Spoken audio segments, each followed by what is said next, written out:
Hi, my name is Kirla Progressant. Today I will be addressing a couple of strategies or activities that addresses the elements of reading. But first, what is reading? Reading is the ability to make meaning from text, and if done correctly, a reader can develop and maintain a motivation to read. An individual can use many strategies to create meaning from text on their own. However, with help from a great teacher, an individual can learn to build a foundation of meaning through strategies or activities, which they can carry for years.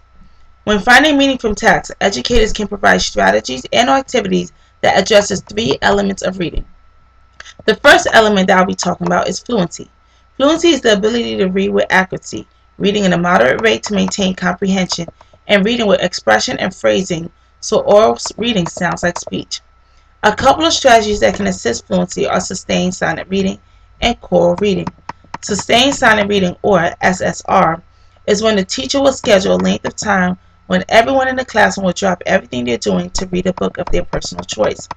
The teacher can and should participate to enhance motivation and love for reading. Choral reading is another approach for teaching fluency. Choral reading is when students will read aloud as a whole group. This tactic can help students read more expressively and fluently. There are a number of options that are included in choral reading. Echo reading, leader and chorus reading, small group reading, and cumulative reading are all elements of choral reading.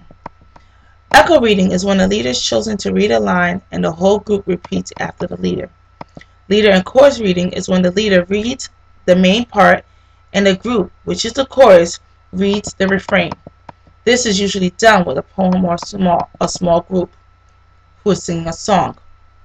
Small group reading is when the class is broken into groups and each group is assigned a passage or part to read aloud. Finally, cumulative reading is when students are broken into groups and the first group reads the first stanza and the next group follows through, creating cumulative effect.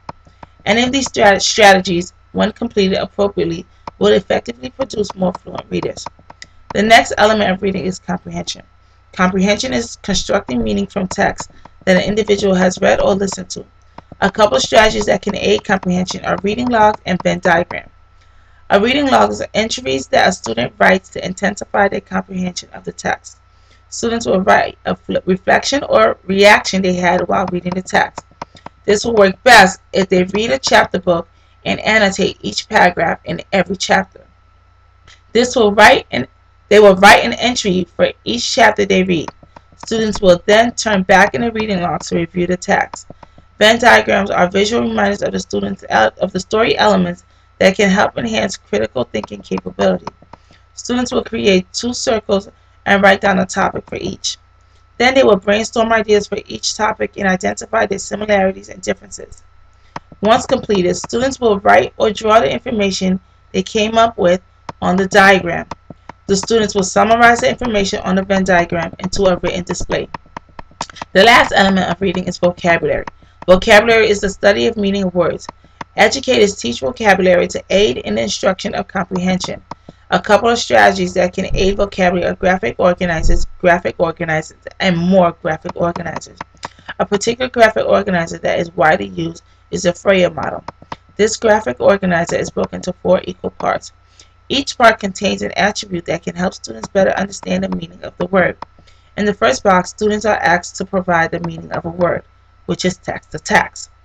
In the second box, students are asked for the characteristic of the word or drawing of the word depending on the grade level, which continues to text to world. In the third box, students can provide an example for the word using pictures or synonyms. And in the final box, students create a personal sentence with the word text itself. This graphic organizer will lead students to a more concrete meaning and create a more personal connection to the student. In conclusion, it is the understanding that in order to become a great reader, students need to be able to read fluently, to comprehend the text, and build their vocabulary. In order to do so, educators need to teach reading core elements like fluency, comprehension, and vocabulary, using ample amount of strategies and activities to fit their students' needs. Strategies like sustained silent reading, core reading, reading logs, Venn diagram, and graphic organizers are all great activities and strategies that can lead to success of students. Thank you and good night.